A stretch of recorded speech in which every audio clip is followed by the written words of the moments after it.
उपस्थित आचार्य महोदय, विभागाध्यक्ष, सभी शिक्षकगण और मेरे प्यारे दोस्तों, आप सभी को मेरा नमस्कार। मैं चीनू एमएससी थर्ड सेम गणित विभाग की छात्रा आज आप सभी के सामने श्रीनिवासन रामानुजन के जीवन पर आधारित एक नाटक प्रस्तुत करने जा रही हूँ। ब्रिटिश इंडिया के समय में जब भारतीय समाज अपने अंधविश्वासों और आधुनिक वैज्ञानिक तर्क के बीच असमंजस में फंसा था, तब एक रूढ़िवादी तमिल परिवार में एक महान गणितज्ञ ने जन्म लिया, जिनका नाम श्रीनिवासन रामानुजन था। उनका जन्म 22 दिसंबर 1887 को भारत के दक्षिणी भूभाग में स्थित कोयम्बटूर के ईरोड नाम के एक गांव में हुआ था। वे पारंपरिक ब्राह्मण परिवार में जन्मे थे। उनका बचपन मुख्यतः कुंभकोणम में बीता था, जो कि अपने प्राचीन मंदिरों के लिए जाना जाता है। रामानुजन बचपन से ही बहुत होशियार थे और अपने से बड़े क्लास के बीए के बच्चों को ट्यूशंस भी पढ़ाते थे। तो दोस्तों, अब आप सभी को और ज्यादा इंतजार न करवाते हुए आपके सामने प्रस्तुत है रामानुजन, उनकी माता कोमलतांबर और उनके पिता श्रीनिवास अयंगर।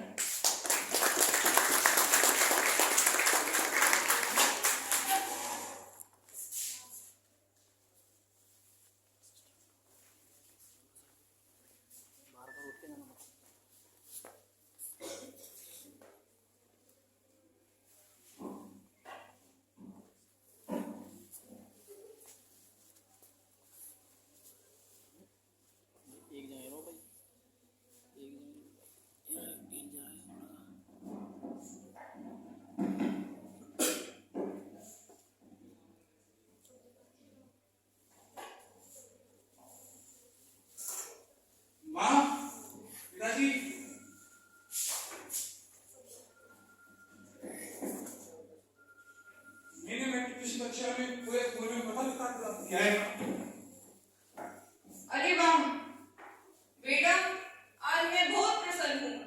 एक बार नानी की देवी ने मेरी माँ के मुंह से बुलवाया था और बताया था कि वो तुम्हारे शरीर में वास करेगी। हे रामानुजन, अब तो डिग्री हासिल कर, बीए की पढ़ाई कर और एक बड़ा अवसर बन। इससे हमारे पैसों की तंगी भी खत्म हो जाएगी। तो ऐसा करेगा ना बेटा? मुझे पता है मेरा बेटा सब करेगा।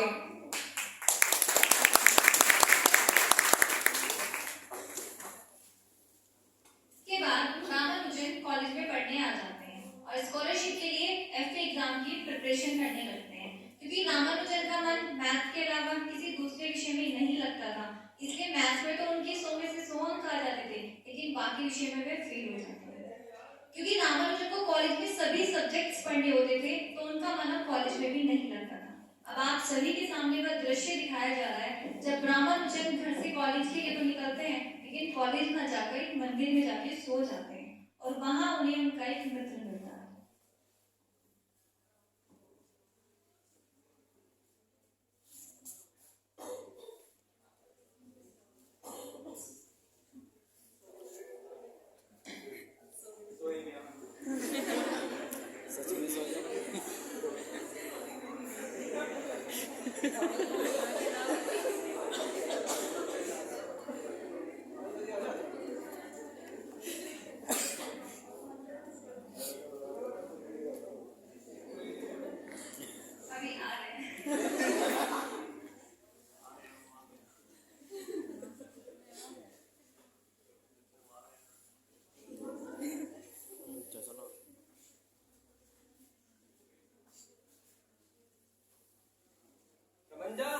रमंजा,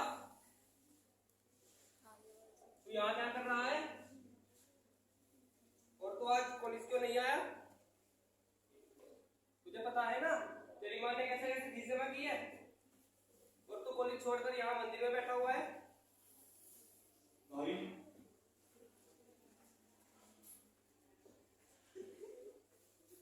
मैं कॉलेज आ ही रहा था, परंतु कॉलेज आते समय मेरे मस्तिष्क में एक प्रश्न आ गया, जिसे न जाने में कितनी रातों से हल करने में लगा हुआ था।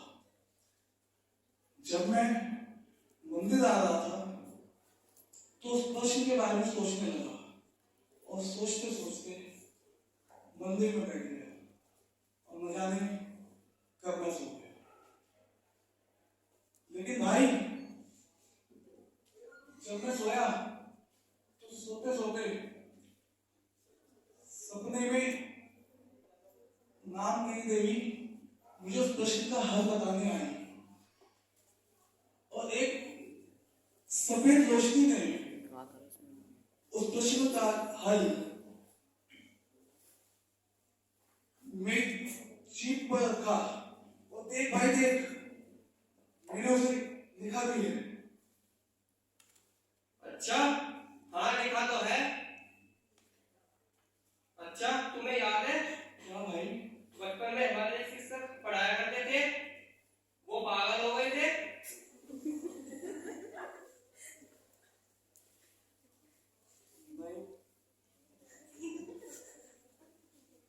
नहीं भाई नहीं, वो पागल नहीं हुए थे, वो तो अपनी ही दुनिया में मग्न हो गए थे।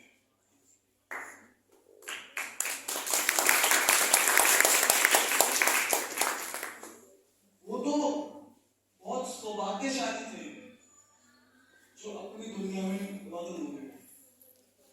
मैं तो बहुत बदकिस्मत हूं। ये दुनिया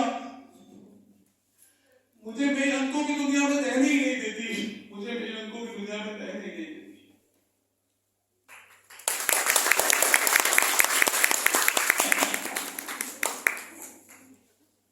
इस तरह रामानुजन एफए एग्जाम में फेल हो जाते हैं और उदास होकर अपनी माँ के पास आते हैं। तो आइए अब हम देखते हैं कि वह अपनी माँ से क्या कहते हैं।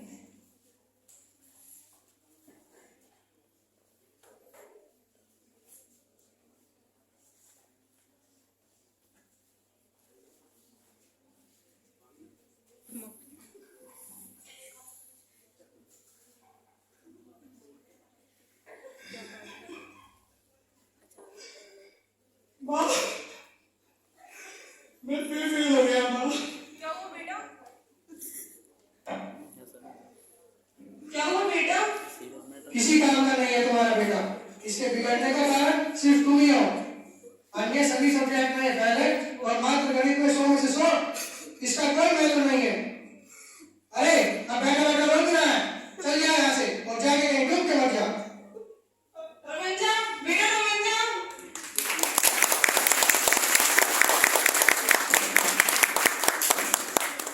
इसके बाद रामानुजन घर से भाग जाते हैं और विशाखापट्टनम चले जाते हैं।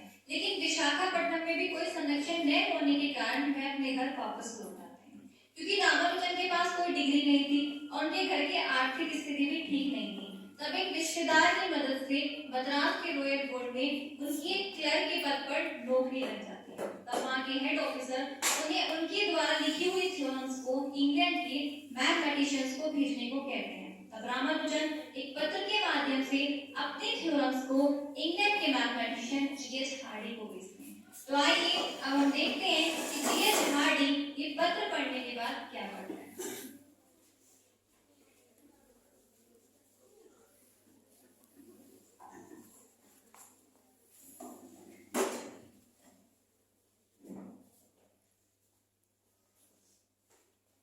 हार्डी, आपने मुझे बुलाया?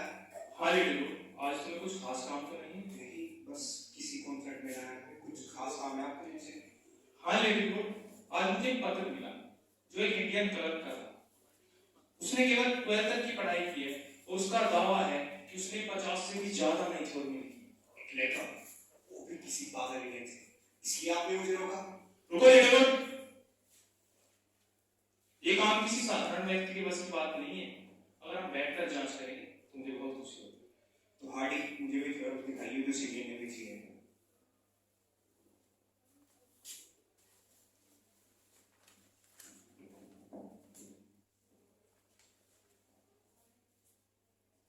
हार्डी, ये वाकई में असाधारण है। लगता है हमें कैसे दिमाग से टकरा रहे हैं जैसा न्यूटन का था।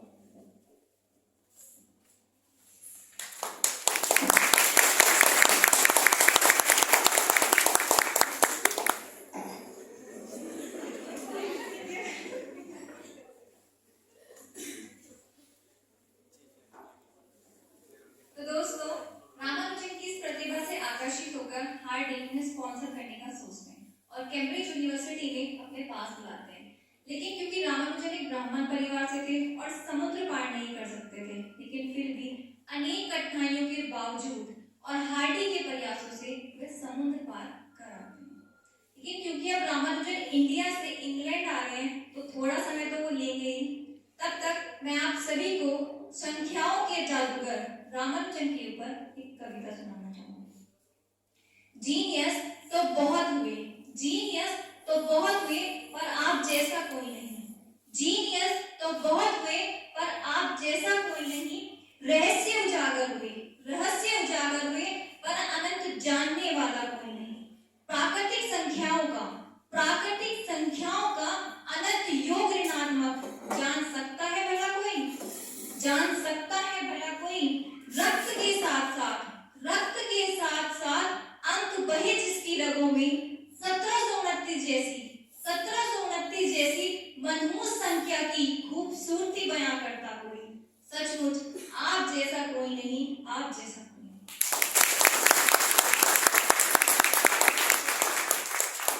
तो दोस्तों, अब रामानुजन इंडिया से इंग्लैंड आ गए हैं, तो आइए हम देखते हैं कि इंग्लैंड आने पर रामानुजन, जीएच हार्डी और उनके सहयोगी लिटिलवुड आपस में क्या बातें करते हैं।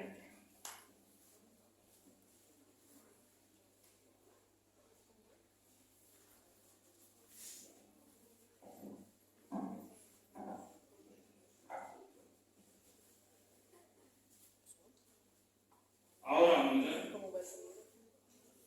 बैठो।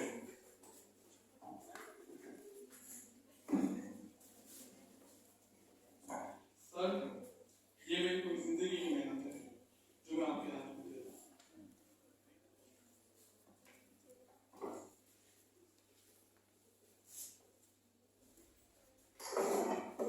लेकिन लोग क्या लगता है, हम रामानुजन की थ्योरम को कैसे प्रूव कर सकते हैं?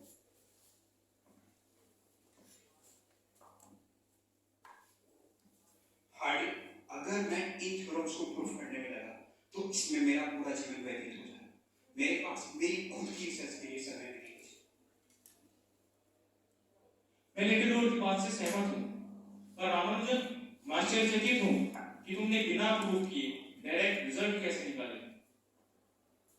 सर, जब मेरे मस्तिष्क में कोई फॉर्मूला आता था तो उस फॉर्मूले को लिखते लिखते कोई दूसरा फॉर्मूला मेरे मस्तिष्क में आ जाता था और उसे लिखते लिखते कोई तीसरा। तो इस तरह मैं फॉर्मूलों की दुनिया में खो जाता था और मेरे पास इन फॉर्मूलों को प्रूफ करने का समय ही नहीं बचता था। तो मिस्टर रामानुजन, आप फॉर्मूलों की दुनिया में रहने वालों से, अगर आप आज से 100 साल पहले आइलर और जैकोबी के समय में मिलते थे तो आप इतिहास बदल सकते थे। लेकिन आप आज के जमाने में यहाँ पर किसी भी मैथमेटिशियन की पहचान उसके द्वारा दिए गए प्रूफ्स के आधार पर होती है।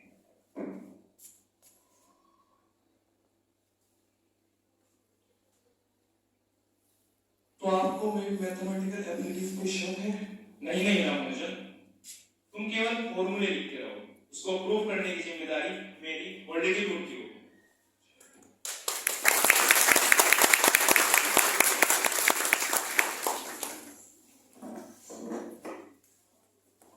इसके बाद रामानुजन ट्रिनिटी कॉलेज में रिसर्च करने लगते हैं।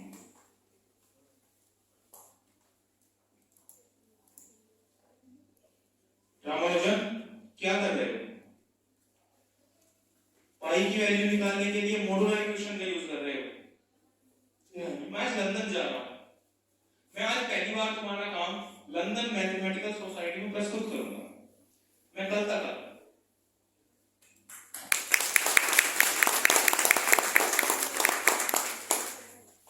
After 30 hours. रामानुजन, हार्डी, आप इतनी जल्दी आ गए? रामानुजन, मुझे यहाँ से गए हुए 30 से भी ज्यादा घंटे का समय हो गया है। क्या तुम तब से यहीं पर बैठे हो? क्या 30 से भी ज्यादा घंटे का समय? हार्डी, मैं पाई की दुनिया में खो गया था।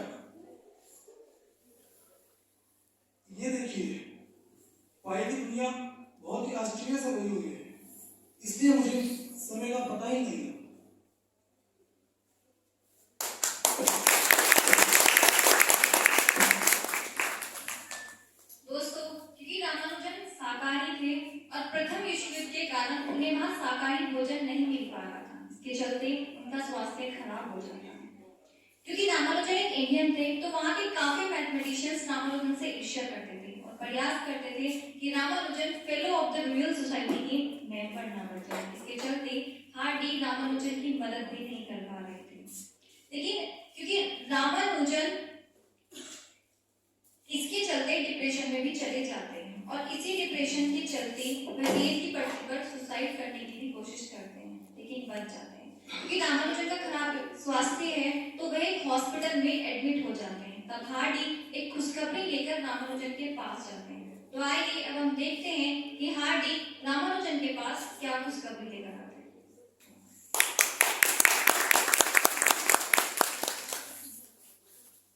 रामानुजन, आज मेरे पास तुम्हारे लिए बहुत अच्छी खबर है। क्या है हार्डी? आखिरकार दुनिया ने मेरी खोज को मान्यता दे ही दी। मिस्टर रामानुजन, अब आप आधिकारिक तौर पर हो चुके हैं fellow of the royal society.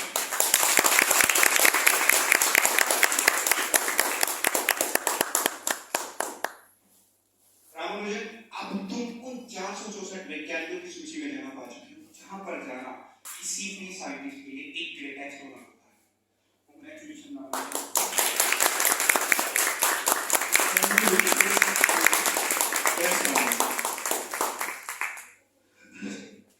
Hardy और निकल गए। आज मैं जो कुछ भी वो आप दोनों के योगदान से ही हूं। मैं तो मद्रास की गलियों में घुमा फिरता था, ये जाने बगैर कि मुझ में क्या प्रतिभा है। अगर आप दोनों मेरा साथ ना देते तो मेरी इस प्रतिभा को मैं समाज के सामने ला ही ना पाता। आज मैं जो भी हूँ हार्डी सिर्फ और सिर्फ लिटिल गुड हार्डी आप दोनों की वजह से।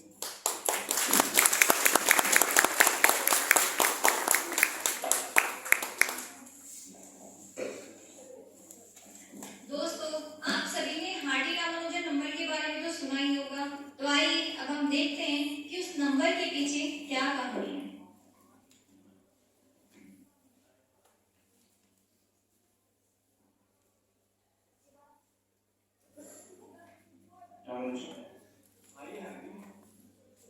रामानुजन, अब तो तुम्हारे जीवन में सब कुछ अच्छा चल रहा है। देखो, अब वर्ल्ड वॉर भी खत्म हो चुका है और तुम्हारे घर जाने की टिकट भी आ चुकी है। पर मुझे लगता है आज का दिन ही मनहूस है। क्यों हार्डी? क्योंकि आज हम दोनों बिछड़ रहे हैं। और आज मैं जिस टैक्सी में आया था, उस टैक्सी का नंबर भी मनहूस था। ऐसा क्या हुआ था टैक्सी में? 1729। नहीं हार्डी, ये तो एक बहुत अच्छा नंबर है। ये देखो, ये एक ऐसा नंबर है जो सबसे छोटा है और जिसे हम दो संख्याओं के क्यूब के सम में 2 नाम से लिख सकते हैं। जैसे 12 का क्यूब प्लस 1 का क्यूब और 10 का क्यूब प्लस 9 का क्यूब। ये एक बहुत अच्छा नंबर है।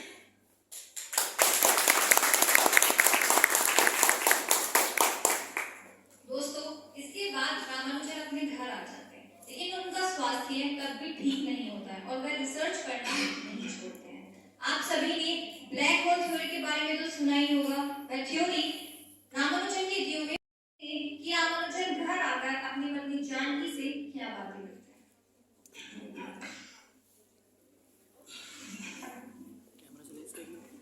कैमरा चला के सामने करेगा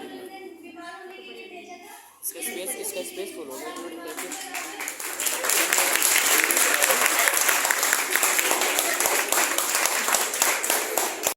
इसके बाद बंद हो जाएगी।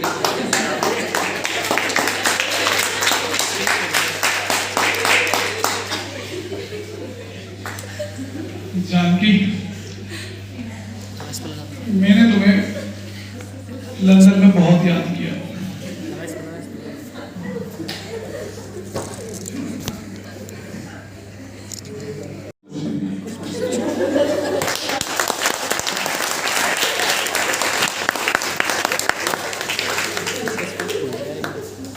जानकी, अगर तुम लंदन में मेरे साथ होती तो मैं इतना बीमार ना पड़ता और मेरी रिसर्च ऐसे बीच में ना रुकती।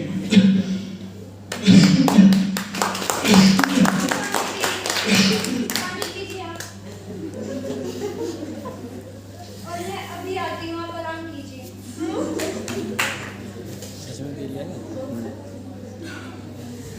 आप आराम कीजिए।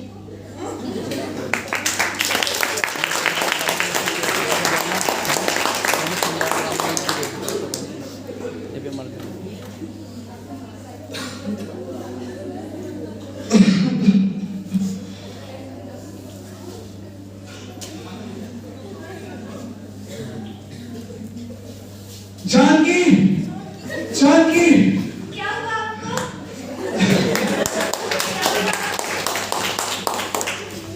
देखो मैंने एक नया फॉर्मूला डेरिवेट किया है जिसका नाम है मॉक थीटा फंक्शन। ये पद तुम्हें हार्डी को बचाना है और जब ये पद हार्डी के पास पहुंचेगा तो हार्डी बहुत खुश होगा